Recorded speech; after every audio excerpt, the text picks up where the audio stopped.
हिजाब के हिसाब को लेकर ईरान में बवाल मचा हुआ है।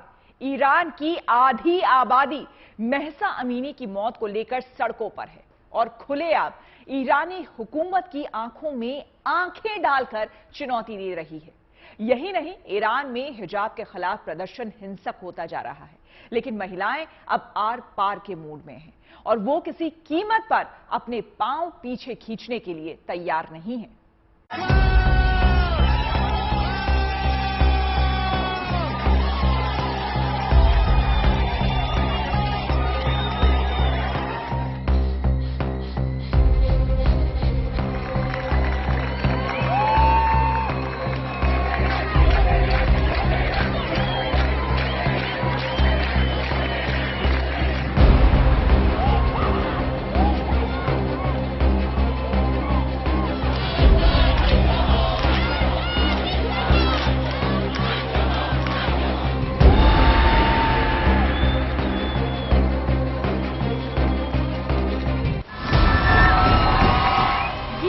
ईरान है और यहाँ महिलाओं की आजादी के लिए एक बार फिर क्रांति हो रही है।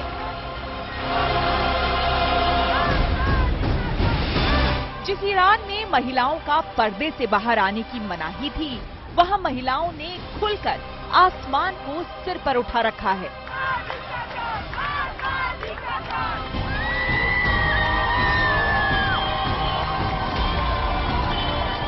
ईरान की महिलाएं हिजाब के खिलाफ सड़कों पर प्रदर्शन कर रही हैं। उनकी आंखों में गुस्सा है और अधिकारों को हासिल करने का जुनून है।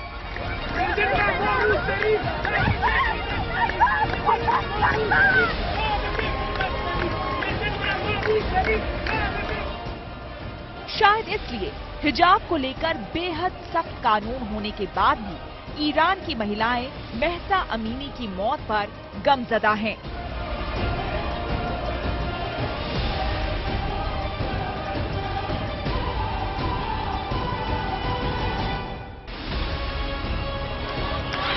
ईरान में महिलाएं अपने हक के लिए सड़कों पर हैं और हुकूमत से सीधे दो हाथ करने के लिए तैयार हैं।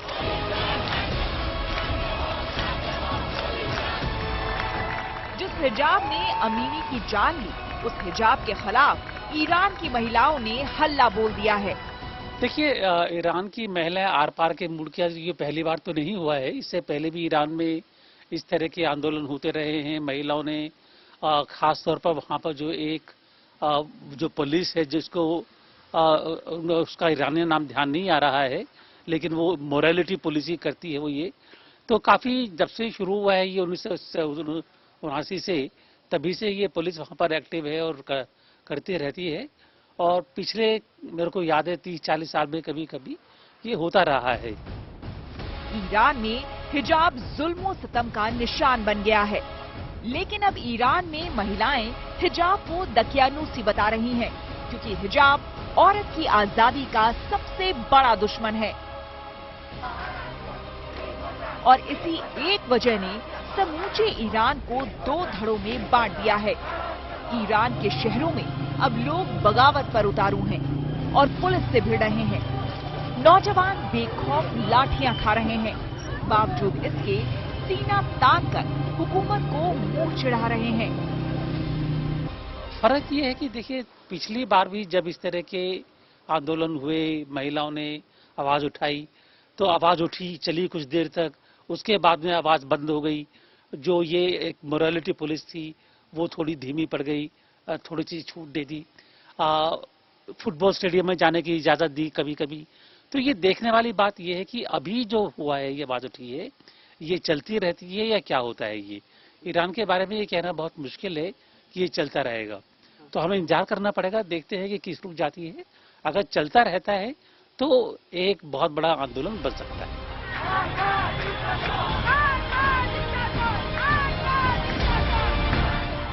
वैसे ईरान में हिजाब को लेकर विवाद कोई नई बात नहीं है।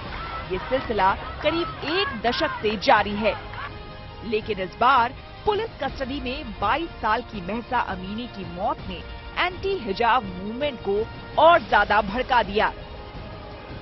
अमीनी को बिना हिजाब राजधानी तेहरान में घूमने पर गिरफ्तार किया गया, लेकिन अरेस्ट होने के कुछ देर बाद ही वो कोमा में चली गईं और 3 दिन बाद यानी 16 सितंबर को पुलिस कस्टडी में उनकी मौत हो गई।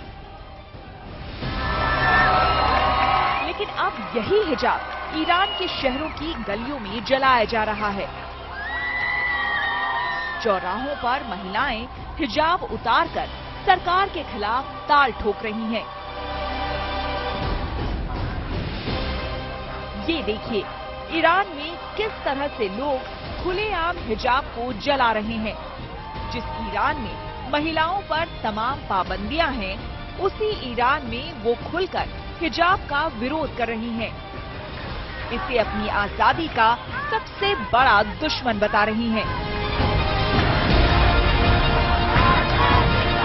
People should not be afraid of their governments. Governments should be afraid of their people. And you're going to make that happen by blowing up a building?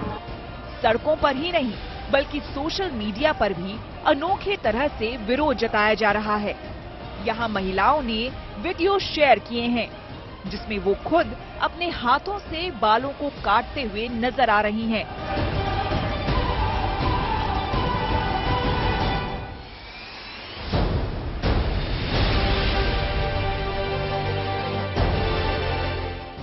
इसके अलावा भी महिलाओं ने अलग अलग तरह से विरोध दर्ज किया है। कई महिलाओं ने प्रदर्शन करते हुए अपना हिजाब उतार फेंका।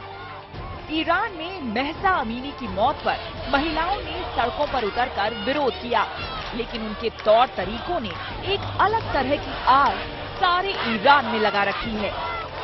अगर कहा जाए फंडामेंटलिस्ट इस्लाम के दायरे में आते हैं, ज्यादातर मुल्क में ऐसा होता रहा है। सऊदी अरेबिया में से एक है, वहाँ पर है। इसके अलावा जहाँ तक ध्यान पड़ता है मेरे को बहराइन में कुछ हद तक था, लेकिन कम हो गया है पहले से। ईरान में है, लेकिन अफगानिस्तान में अब शुरू हुआ है। अफगानिस्तान पहले काफ़ी लिबरल था, अब शुरू हुआ है।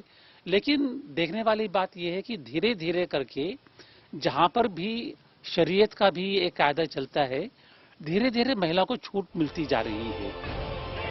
तेहरान में धरना प्रदर्शन के दौरान पुलिस ने प्रदर्शनकारियों को तितर बितर करने के लिए गोलियां चलाई। इसी तरह पुलिस को चुनौती देते हुए युवाओं की भी भीड़ सड़कों पर निकल आई। उनके प्रदर्शन की वजह से सड़क पर अफरा तफरी मच गई।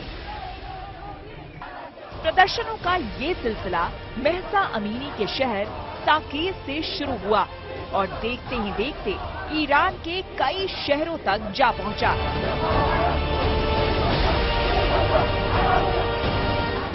इसके बाद तेहरान तक में लड़कियों ने अपने बाल काटकर विरोध करना शुरू कर दिया और तेहरान यूनिवर्सिटी भी प्रदर्शनों की जद में आ गई।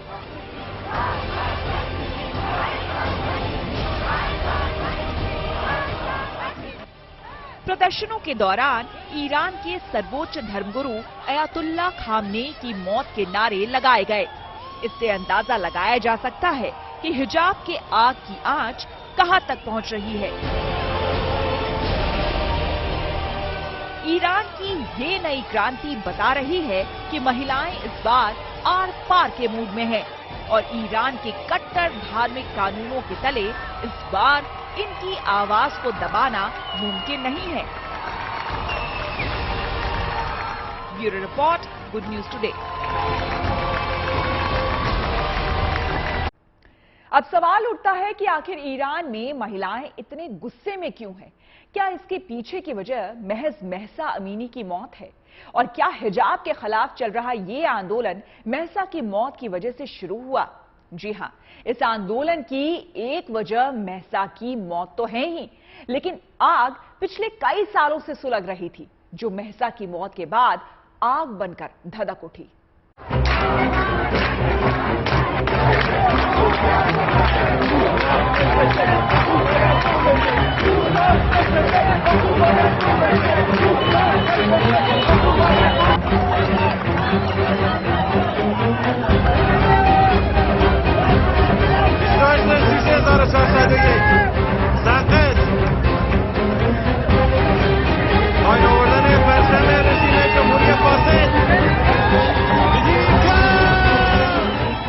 ईरान में हिजाब के हिसाब को लेकर चिंगारी लगातार सुलग रही है। हिजाब को लेकर हिरासत में ली गई महसा अमीनी की पुलिस कस्टडी में मौत के बाद पूरे ईरान में बवाल मचा हुआ है। महिलाएं अपना हिजाब उतार कर फेंक रही हैं और कैंची से बाल काटकर हिजाब के खिलाफ अपनी आवाज बुलंद कर रही हैं।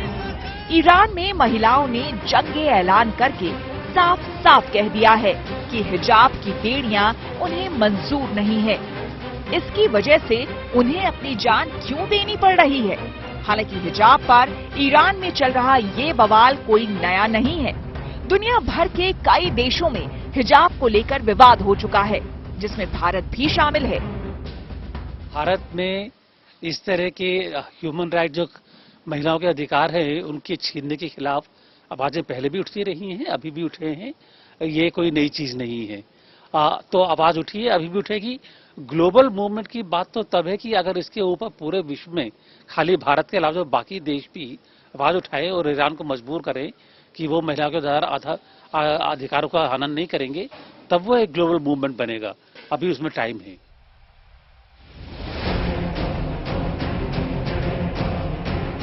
दुनिया के 195 देशों में से 57 मुस्लिम बहुल्य हैं।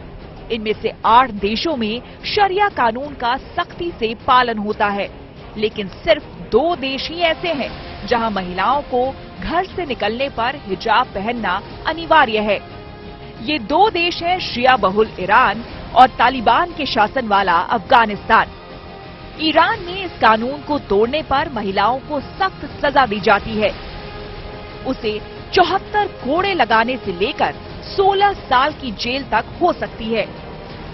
इतनी सख्ती के बाद भी ईरान की 72% आबादी हिजाब को अनिवार्य करने के खिलाफ है। महसा अमीनी की पुलिस कस्टडी में मौत के बाद महिलाएं हिजाब को उतार फेंकने के लिए एंटी हिजाब कैंपेन चला रही हैं। शहर के चौक चौराहों पर महिलाओं की भीड़ सामूहिक तौर पर हिजाब जला रही है।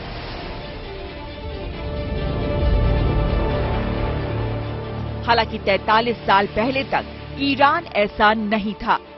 पश्चिमी सभ्यता का बोलबाला होने के कारण यहाँ बेहद खुलापन था।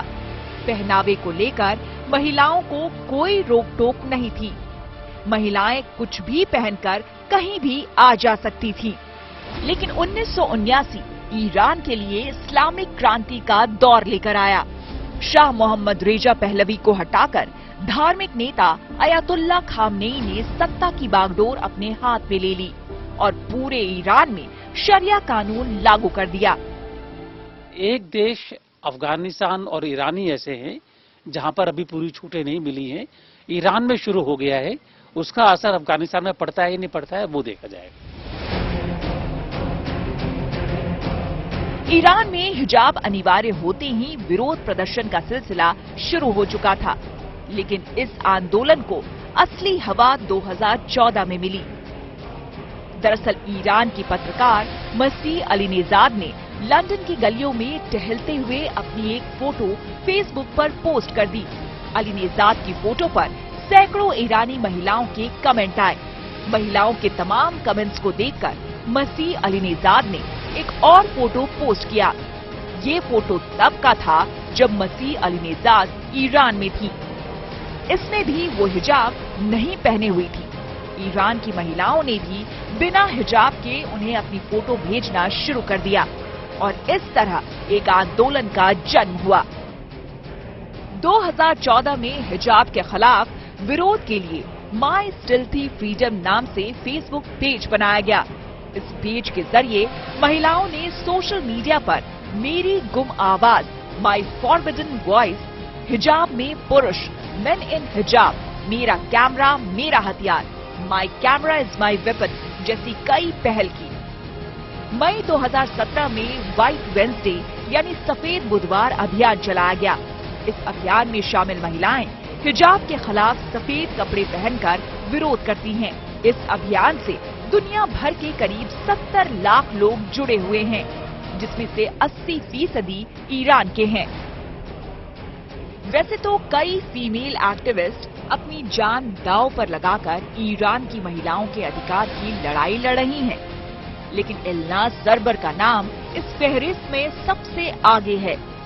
इल्नाज भी माई स्टिल्थी फ्रीडम अभियान से भी जुड़ी हुई हैं। ईरान में हिजाब ना पहनने वाली महिलाओं पर बर्बर तरीके से कोड़े बरसाए जाते हैं।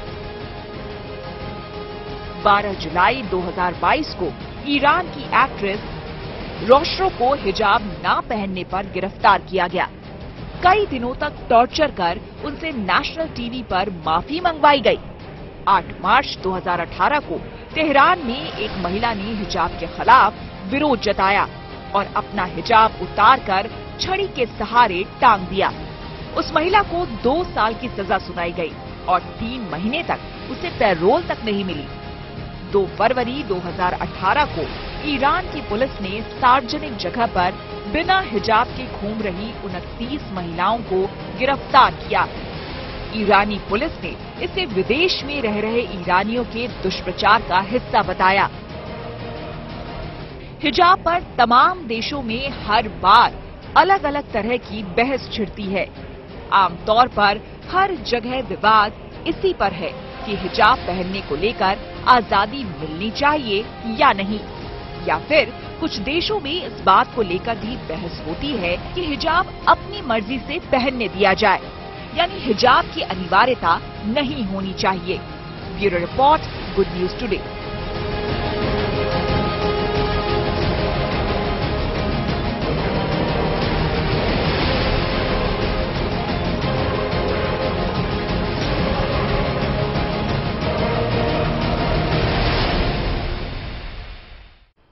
हिजाब पर भारत और ईरान में शक्ति परीक्षण चल रहा है।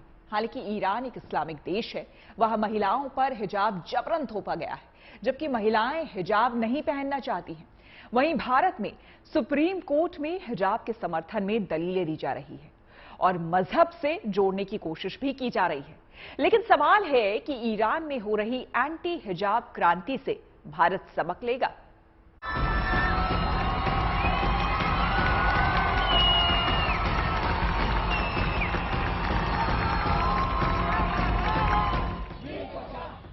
जिस ईरान में महिलाओं पर बेशुमार पाबंदियां हैं, वो अपनी आजादी के लिए सड़कों पर उतर विरोध प्रदर्शन कर रही हैं।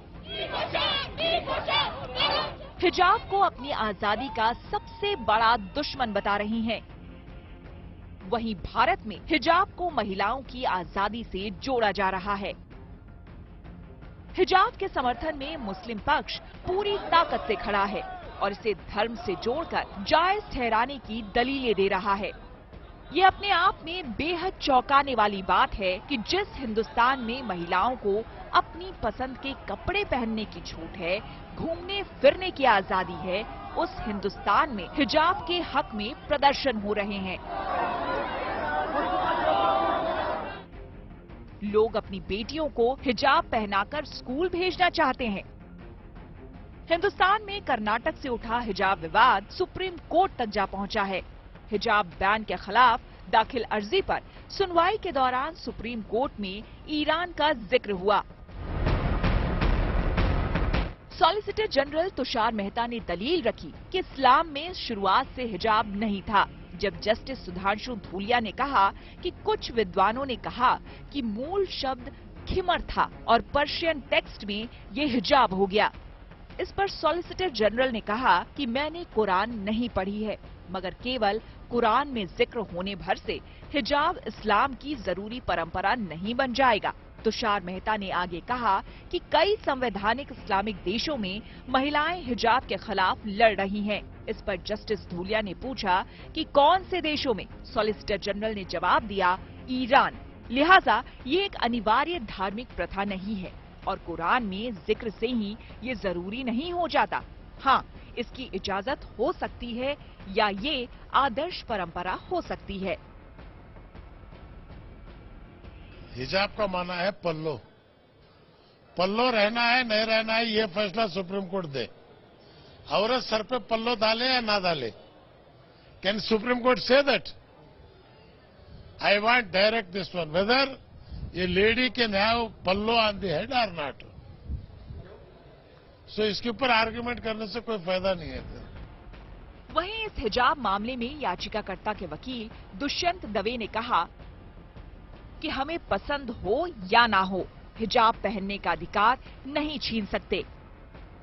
हिजाब को लेकर अदालत में बात जीने के अधिकार से लेकर अभिव्यक्ति की आजादी तक पहुंची। लेकिन ईरान से आने वाली विरोध की तस्वीरों ने हिजाब पर नई बहस छेड़ दी है।